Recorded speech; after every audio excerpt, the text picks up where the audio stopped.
चिमुकली आजोबांशी बोलत होती। त्यावेळी तिने आजोबांना प्रायव्हेट पार्टमध्ये दुखत असल्याचं सांगितलं। घटनेचं गांभीर्य लक्षात येताच आजोबांनी घरच्यांना या सगळ्याची माहिती दिली। घरच्यांनी मुलीला डॉक्टरांकडे नेताच धक्कादायक घटना समोर आली। ही घटना आहे बदलापूरची। बदलापूरच्या घटनेत नेमकं काय काय घडलं होतं हेच आपण या व्हिडिओच्या माध्यमातून समजावून घेणार आहोत। नमस्कार, मी राहुल, मुंबई तक में तुमचं स्वागत आहे। बदलापूरमध्ये एका नामांकित शाळेत घडलेल्या चिमुकल्यांवरील अत्याचारामुळे नागरिकांचा मोठा उद्रेक झालाय। पालकांनी आधी शाळेवर मोर्चा नेला, त्यानंतर बदलापूरकरांनी थेट रेल्वे रुळावर उतरत ठिय्या आंदोलन केलं।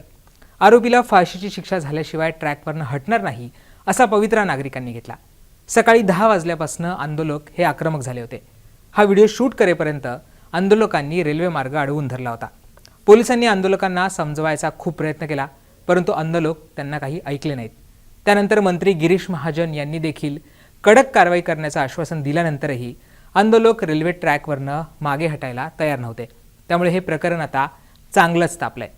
बदलापूरचं प्रकरण दिसतं तसं सोपं नाहीये। 1 ऑगस्टला 24 वर्षीय आरोपी अक्षय शिंदे याची सफाई कामगार म्हणून शाळेमध्ये नेमणूक करण्यात आली होती।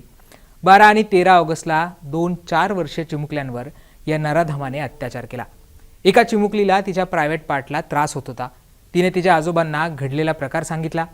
घटनेचं गांभीर्य लक्षात येताच आजोबांनी घरच्यांना ही सगळी माहिती दिली। मुलीच्या पालकांनी इतर पालकांना फोन केला, तेव्हा आणखी एका मुलीसोबत हा प्रकार घडल्याचं समोर आलं।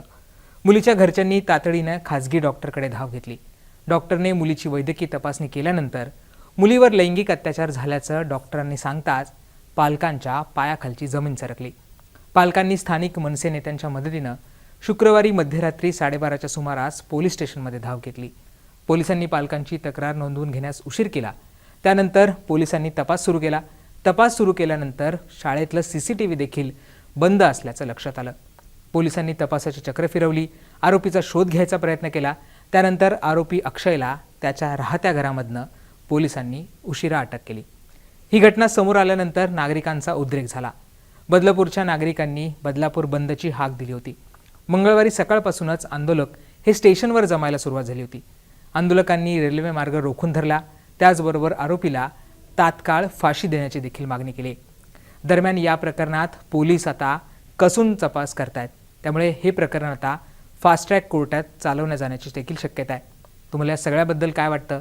या प्रकरणाबद्दल काय वाटतं? पोलिसांनी जी भूमिका घेतली त्याच्याबद्दल काय वाटतं? हे आम्हाला कमेंट करून सांगायला विसरू नका। धन्यवाद।